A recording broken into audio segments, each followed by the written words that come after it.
Hello and welcome guys, मैं हूं आपका अपना होम ट्यूटर निखिल सर। तो चलिए बात करते हैं आज एक और क्वेश्चन के बारे में जो कि हम लोग टीएस ग्रेवाल से लेने वाले हैं। Question number 75 page number 2.90 TS Grewal से। क्वेश्चन नंबर 75 पढ़ना स्टार्ट करता हूं। जिन लोगों के पास बुक नहीं है वो स्क्रीन पे इस क्वेश्चन को शेयर करेंगे और पहले वीडियो स्टॉप करके इस क्वेश्चन को अच्छी तरह पढ़ लेंगे और डेटा भी उतार लेंगे। तो चलिए पढ़ना स्टार्ट करता हूं। Capital of A B and C as on 31 March 2019। यानी यहाँ पे जितने भी क्वेश्चन गिवन है आपके पास उनमें मोस्टली क्वेश्चन में क्लोजिंग कैपिटल से पहले क्या निकालना पड़ रहा है, ओपनिंग कैपिटल निकालना पड़ रहा है। तो 31 मार्च को जो तीनों पार्टनर के कैपिटल गिवन है वो मैंने बोर्ड पे लिख लिए हैं। ये क्लोजिंग कैपिटल मैं क्यों बोल रहा हूँ, क्योंकि 31 मार्च 2019 को गिवन है। तो हमारे पास जो क्लोजिंग कैपिटल है वो 90,000, 3,30,000 एंड 6,60,000 रुपीज गिवन है। नेक्स्ट पढ़ता हूँ। Profit of 1,80,000 rupees for the year ended 31 March 2019। यानी कंपनी का जो प्रॉफिट गिवन है वो है 1,80,000 रुपीज। आगे बढ़ते हैं, क्या बोल रहे हैं, and was distributed in the ratio of 4:1:1। यानी कंपनी ने इस प्रॉफिट को 4:1:1 के रेशियो में तीनों पार्टनर में डिवाइड कर रखा है। अब हमें यहाँ प्रॉफिट का कोई ट्रीटमेंट करना है या नहीं करना, ये डिपेंड करेगा कि अगर प्रॉफिट शेयरिंग रेशियो यही एक्चुअल और अगर इसी रेशियो में डिवाइड करना था तो यहाँ पे प्रॉफिट का कोई भी ट्रीटमेंट मैं नहीं करूंगा। लेकिन इस प्रॉफिट को यदि किसी और रेशियो में डिवाइड करना था और गलती से 4:1:1 के रेशियो में डिवाइड हो गया है तो फिर यहाँ में एक्चुअल प्रॉफिट वाला ट्रीटमेंट करना पड़ेगा। तो क्वेश्चन को आगे पढ़ना स्टार्ट करते हैं। इंटरेस्ट ऑन कैपिटल बोल रहा है 10% पर एनम। यानी कंपनी ने जो भी इंटरेस्ट ऑन कैपिटल है वो पार्टनर को प्रोवाइड करवा दिया 10% पर एनम का। उसके बाद जो प्रॉफिट आया वो पार्टनर में 4:1:1 के रेशियो में डिवाइड कर लिया। यानी देखा जाए तो यहां तक क्वेश्चन में समझ में आ रहा है कि अभी तक कोई भी मिस्टेक हमें नजर नहीं आ रही है। इंटरेस्ट ऑन कैपिटल माइनस करना था, हाँ बिल्कुल करना था, तो वो कर दिया। उसके बाद प्रॉफिट आया उसको पार्टनर में प्रॉफिट शेयरिंग रेशियो में डिवाइड कर दिया, वो भी हम लोगों ने 4:1:1 में कर दिया। लेकिन क्या प्रॉफिट शेयरिंग रेशियो यही है, ये आगे पढ़ने से पता लगेगा। फिर नेक्स्ट बोलता है ईच पार्टनर विड्रॉ 3,60,000 रुपीज। तो लिख लेते हैं हम लोग। पहले जो भी ड्राइंग है हम लोगों ने पढ़ा था कि ड्राइंग हम लोग क्या करेंगे, क्लोजिंग से ओपनिंग कैपिटल निकाल से में ऐड करेंगे। तो मैं लिख देता हूं ऐड ड्राइंग्स। ये तो आपको अच्छी तरह पता है ना, इतने वीडियो में समझा चुका हूं मैं कि ड्राइंग हमेशा माइनस होती है, पर कहां से होती है, ओपनिंग से। मैं किस में कर रहा हूं, क्लोजिंग में कर रहा हूं। तो क्या करोगे, ऐड कर दोगे। 3,60,000 रुपीज ईच पार्टनर की ड्राइंग बता रहा है। दोबारा से पढ़ लो। Each partner withdraw 3,60,000 rupees during the year. चलो आगे बढ़ते हैं। अब नेक्स्ट बोलता है the partnership deed was silent as to profit sharing ratio. यानी इस प्रॉफिट शेयरिंग रेशियो के बारे में तो कहीं भी पार्टनरशिप डीड में मेंशन था ही नहीं। तो हम लोगों ने पढ़ा था in the absence of partnership deed, यानी अगर पार्टनरशिप डीड साइलेंट है तो प्रॉफिट शेयरिंग रेशियो क्या होना चाहिए, 1:1 होना चाहिए। यानी प्रॉफिट में मिस्टेक हो गई है। क्या मिस्टेक हुई है, इस प्रॉफिट को रेशियो में डिवाइड करना था 1:1 के रेशियो में, पर किस रेशियो में डिवाइड कर लिया, 4:1 के रेशियो में। तो क्या करोगे, प्रॉफिट में अगर कोई मिस्टेक हो गई तो हमें एक्चुअल प्रॉफिट यहाँ पे निकालना पड़ेगा, जो हमने अपने लास्ट वीडियो में भी देखा था। अब आगे बात करते हैं कि interest on capital 10% per annum provide किया है, तो अच्छी बात है, लेकिन करना कितना था। आगे बोलता है but provided for interest on capital 12% per annum. यानी इंटरेस्ट ऑन कैपिटल जो है एक्चुअली प्रोवाइड करवाना चाहिए था 12% पर एनम की रेट से, पर उसने by mistake interest on capital को क्या कर दिया, बोल सकता हूं ना मैं, क्रेडिट कर दिया। ये भी समझा चुका हूं, इंटरेस्ट ऑन कैपिटल हमेशा पार्टनर्स के कैपिटल अकाउंट में क्रेडिट होता है। यानी इसने by mistake interest on capital को पार्टनर्स के कैपिटल अकाउंट में 10% पर एनम की रेट से क्रेडिट कर दिया है। तो क्या करोगे, और करना क्या चाहिए था, इंटरेस्ट ऑन कैपिटल को 12% पर एनम की रेट से प्रोवाइड करवाना चाहिए था। अब हमें रेक्टिफिकेशन में क्या करना है, सबसे पहली चीज, जिस इंटरेस्ट ऑन कैपिटल को इसने 10% पर एनम की रेट से, तो इंटरेस्ट ऑन कैपिटल को 10% पर एनम की रेट से इसने क्या कर दिया था पहले पार्टनर्स में, क्रेडिट। तो आप क्या करोगे, यहाँ पे उसको डेबिट कर लोगे। तो तीनों पार्टनर में अभी मैं ओपनिंग कैपिटल निकाल करके और उसका interest on capital 10% per annum जो कि पहले बाय मिस्टेक उन्होंने क्रेडिट कर दिया, मैं उसको दोबारा से डेबिट कर लूंगा और फिर क्या करना पड़ेगा, एक्चुअल जो इंटरेस्ट ऑन कैपिटल है वो 12% पर एनम की रेट से ही पार्टनर्स के कैपिटल अकाउंट में क्रेडिट होना चाहिए था, जो नहीं हुआ है तो मैं क्या करूंगा, दोबारा से इंटरेस्ट ऑन कैपिटल को 12% पर एनम की रेट से पार्टनर्स में दोबारा से क्रेडिट कर दूंगा।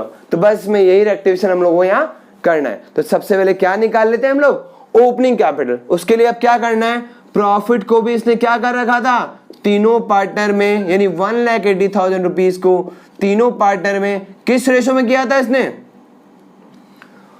4:1:1 के रेशो में पार्टनर में डिवाइड यानी क्रेडिट कर लिया था। तो मैं क्या करूंगा, दोबारा से 1,80,000 रुपीज को 4:1:1 के रेशो में क्या करोगे, यहां पर डेबिट यानी माइनस कर लोगे। तो सॉल्व कर लेता हूं मैं, 1,80,000 रुपीज का निकाल लो, 4/6, 1/6 और 1/6, 6 3 जा 18 आ गया, 4 3 जा कितना हो गया 12। तो इसका तो आ गया कितना 1,20,000 रुपीज, फिर इन दोनों का कितना आ जाएगा 30,000 रुपीज, और इसका भी कितना आ जाएगा 30,000 रुपीज। अब क्या करोगे, अब जैसे ही आप इसको प्लस माइनस कर लोगे तो जो कैपिटल आएगा उसको मैं क्या बोलूंगा, उसको मैं बोलूंगा ओपनिंग कैपिटल, जिस पे हम लोग इंटरेस्ट ऑन कैपिटल कैलकुलेट करने वाले हैं। तो कर लेते हैं, इसको तो माइनस करना है तो मैंने ब्रैकेट में लिख दिया। अब इसमें से माइनस प्लस कर लेना तो ये आ गया 3,30,000 रुपीज। इसको सॉल्व कर लेना, इसमें से ऑलरेडी क्या करना है, दोनों प्लस करने माइनस, तो 30 एडजस्ट हो गया इधर, तो कितना हो गया 3 और 3 6,60,000 रुपीज। इसको आप लोग कैलकुलेट कर लेना अच्छी तरह से। उसके बाद इसको सॉल्व कर ले 9,90,000 सॉरी। तो ये हमारा क्या निकल चुका है, ओपनिंग कैपिटल। अब हमें क्या करना है, मैंने आपको समझा दिया कि इंटरेस्ट ऑन कैपिटल पहले 10% पर एनम निकाल करके डेबिट कर लेता हूं। तो इनका 10% निकालना आपको सिखाया था, 10% का दबा 1 0 उड़ा दो तो इसका क्या निकल जाएगा 10% निकल जाएगा। तो क्या करोगे, इसको डेबिट करना है। डेबिट क्यों कर रहा हूं, क्योंकि interest on capital by mistake पहले क्रेडिट हो चुका है 10% की रेट से। तो मैंने निकाल लिया 33,000 रुपीज, 66,000 रुपीज, 1 0 उड़ा दो इन सभी का, और ये हो गया 99,000 रुपीज। अब ये तीनों पार्टनर में अगर क्या हुआ है, डेबिट हुआ है, तो फर्म के अकाउंट में जाके क्या हो जाएगा, ये क्रेडिट हो जाएगा। तो इनका सबका टोटल कर लो, टोटल कर लेते हैं, कितना हो गया 0 0 0, फिर ये हो गया 9 और ये और 6 से 9 9 9 18 का 8 कैरी किया हम लोगों ने 1, फिर वापस कितना हो गया 9 और 9 18 और 1 कितना हो गया 19, ये आ गया 1,98,000 रुपीज। अब क्या करना है वो देख लेते हैं। अब इंटरेस्ट ऑन कैपिटल को एक्चुअली 12% में क्रेडिट करना चाहिए था, तो अब कर लेते हैं क्रेडिट। तो 12% पर एनम की रेट से इसको क्रेडिट करता हूं, तो 12% निकाल लो। कैसे निकालोगे, 3,30,000 रुपीज इंटू 12/100, ये जीरो कैंसिल आउट कर लो, 2 0 एज इट इज कॉपी कर लो और 12 से मल्टीप्लाई कर लो। 12 3 कितना हो गया 36 का 6 कैरी किया 3, 12 36 का 3 कितना हो गया 39, तो ये 39,600। ऐसा आप इसका भी 12% निकालना और इसका भी 12% निकाल लेना। मैं कॉपी कर लेता हूँ फटाफट। इसका 12% कितना आ रहा है, इसका 12% आ रहा है 79,200 रुपीज, और इसका 12% आ रहा है हमारे पास 1,18,800 रुपीज। ये मैथमेटिक्स है, इसका टोटल भी लिख लेते हैं। चलो, इन्होंने तीनों अकाउंट में क्रेडिट किया है, तो पार्टनर्स के कैपिटल अकाउंट में क्या हो जाएगा, ये जाकर के डेबिट हो जाएगा 2,37,600 रुपीज। ये प्लस माइनस है, इन तीनों का टोटल कर लेना, ये आपकी जिम्मेदारी है, आप अच्छी तरह से कर लिया करो।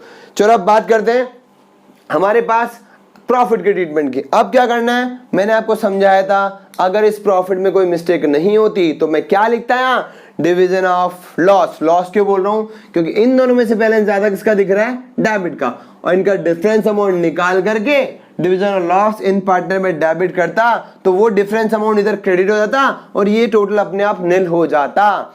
लेकिन यहाँ ऐसा नहीं करना है, क्योंकि प्रॉफिट में कोई मिस्टेक हुई है। तो क्या करोगे, सबसे पहले आप जो भी प्रॉफिट निकालोगे वो कौन सा प्रॉफिट निकलेगा, एक्चुअल प्रॉफिट। कैसे निकालोगे एक्चुअल प्रॉफिट, सबसे पहले हमारे पास प्रॉफिट था कितना 1,80,000 रुपीज, उसमें से जो क्रेडिट है यानी प्रॉफिट है तो प्लस कर दो और लॉस डेबिट है तो माइनस कर दो। तो इसमें 1,80,000 रुपीज में से क्रेडिट बैलेंस यानी 1,98,000 रुपीज तो आप प्लस कर देना, और डेबिट बैलेंस है माइनस का 2,37,600 रुपीज, इसको माइनस कर देना। इसके बाद जो अमाउंट आएगा वो कहलाएगा एक्चुअल प्रॉफिट, और उस एक्चुअल प्रॉफिट को हम लोग एक्चुअल प्रॉफिट शेयरिंग रेशियो यानी 1:1 में क्या कर देंगे, दोबारा से क्रेडिट कर देंगे। तो निकाल लेते हैं, इसका टोटल का टोटल करोगे और ये माइनस कर लोगे, 1,40,400 रुपीज, ये एक्चुअल प्रॉफिट आ गया। इस एक्चुअल प्रॉफिट को इक्वल रेशियो में तीनों पार्टनर में मैं क्या कर दूंगा, क्रेडिट कर दूंगा। तो इस रेशियो को मैं तीनों अकाउंट में क्या कर लेता हूं, क्रेडिट कर लेता हूं। ये आप डिवाइड बाय 3 करके देख लेना, ये ज्यादा मैथमेटिक्स नहीं है, सिंपल सा डिवाइडेशन है। तो जो मैंने तीनों अकाउंट में क्रेडिट किया है वो फर्म के अकाउंट में जाकर के डेबिट हो जाएगा 1,40,400 रुपीज। अब आप जैसा देखोगे कि इसका टोटल अभी तक बराबर नहीं है, क्योंकि डेबिट बैलेंस ज्यादा दिख रहा है, क्रेडिट कम दिख रहा है। और कितना कम दिख रहा है ये आपको पता होना चाहिए कि सबसे लास्ट में इस 1,80,000 रुपीज जो कि गलत प्रॉफिट है, क्योंकि एक्चुअल प्रॉफिट कौन सा है यहाँ पे, ये एक्चुअल प्रॉफिट है और एक्चुअल प्रॉफिट को मैंने तीनों पार्टनर में क्रेडिट कर दिया है। ये तो रेक्टिफिकेशन हो गया एक्चुअल प्रॉफिट का। अब क्या रेक्टिफिकेशन करना है, उसने 1,80,000 रुपीज यानी गलत प्रॉफिट को एक गलत रेशो में यानी 4:1 के रेशो में प्रॉफिट तीनों पार्टनर में क्रेडिट कर दिया था। अब आप 1,80,000 रुपीज को डिवाइड कर लो, किस रेशो में करना है, 4:1 के रेशो में, जो हम लोगों ने ऊपर भी किया था अभी 120, 30 और 30। तो लिख लेता हूं, क्या करोगे, इसको डेबिट करोगे क्योंकि वो प्रॉफिट पहले क्या हुआ था, क्रेडिट हुआ था। तो लिख लेना 1,20,000 रुपीज इसके अकाउंट में डेबिट, फिर इसके अकाउंट में लिखोगे 30,000 रुपीज डेबिट, सी के अकाउंट में डेबिट 30,000 रुपीज, और जो इनके अकाउंट में डेबिट हुआ है वो फर्म के अकाउंट में इनका टोटल जाकर के क्रेडिट हो जाएगा। अब इसका टोटल आप करोगे ना तो ये अपने आप क्या हो जाएगा, नील हो जाएगा। तो ये क्वेश्चन हमारा यहाँ कंप्लीट हो गया। अब तो सिर्फ हमें एंट्री निकालनी है जो हम लोग इससे निकाल लेंगे। तो पहले इसका हम लोग टोटल कर लेते हैं। ए का टोटल कितना आ रहा है, 120 और 33, 1,53,000 रुपीज आ गए। 120 और 30 50 और 3 153, इसका टोटल कर लो। 0 0 कैरी किया, 1 9 10 16 का 6 कैरी किया, 1 4 4 8, 86,400 रुपीज आ गया। तो कौन सा बैलेंस ज्यादा दिख रहा है, डेबिट। एंट्री भी हम लोग बना लेंगे। सबसे पहले हम लोग सबका टोटल कर लेते हैं। इसका कौन सा टोटल ज्यादा दिख रहा है आप लोगों को, क्रेडिट टोटल ज्यादा दिख रहा है। अब इसका टोटल कर लेते हैं। तो ये हो गया 1,29,000 रुपीज। इसका टोटल अगर गलत भी हो जाए तो आप इसका टोटल दोबारा से कर लेना, मैं एक बार चेक कर लेता हूं जो मैंने कर रखा ऑलरेडी। टोटल 1,65,600 और 1,29,000, ठीक है एकदम। आप क्या करोगे, अब एंट्री बना लोगे, फटाफट से क्वेश्चन खत्म हो जाएगा। तो एंट्री में बना देता हूं। सबसे पहले क्या करना है, सबसे पहले देखोगे एक अकाउंट डेबिट ज्यादा है क्रेडिट ज्यादा है। तो एक अकाउंट मुझे इन दोनों में से डेबिट ज्यादा दिख रहा है, इसका मतलब ए का कैपिटल अकाउंट होने वाला है डेबिट। तो लिखोगे S capital account debit. B का कौन सा अकाउंट ज्यादा है मेरे पास, क्रेडिट ज्यादा है, यानी बी क्रेडिट होने वाला है। तो 2 बी कैपिटल। और सी का बैलेंस देखो कौन सा ज्यादा है, सी का भी क्रेडिट बैलेंस ज्यादा है। तो क्या लिखोगे, 2 सी कैपिटल। जिसका बैलेंस क्रेडिट ज्यादा था उसको क्रेडिट कर दिया, जिसका डेबिट ज्यादा था उसको मैंने डेबिट कर लिया। अब इनको प्लस माइनस कर लो।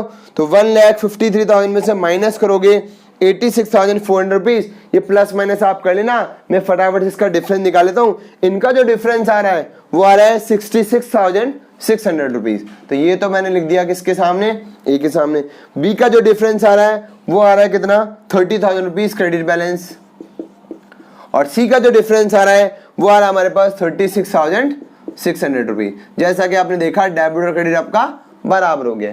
अब आप एक चीज ध्यान रखोगे, इस वाली बुक में आपके पास जो 2020 वाली बुक है उसमें इसका आंसर थोड़ा गलत गिवन है। यहाँ पे जो बैलेंस आ रहा है वो 66,000 रुपीज लिखा हुआ है, पर एक्चुअल बैलेंस इसका 66,600 ही है। और इसका जो टोटल है वो भी 36,000 है। इसमें भी आप क्या कर लोगे, 600 रुपीज और लिख लोगे। तो टीएस ग्रेवाल में इस वाले क्वेश्चन का आंसर थोड़ा गलत है, उसको आप जाके रेक्टिफाई कर लेना, जो कि हम लोग पढ़ भी रहे हैं। इसको आप रेक्टिफाई कर लोगे। अब हम अपने अगले वाले क्लास में जो पढ़ने वाले हैं, पास्ट एडजस्टमेंट तो हमारा कंप्लीट हो चुका है। अगली क्लास में हम लोग पढ़ने वाले हैं इस चैप्टर का हमारा लास्ट टॉपिक, जो कि है guarantee of profit to the partner.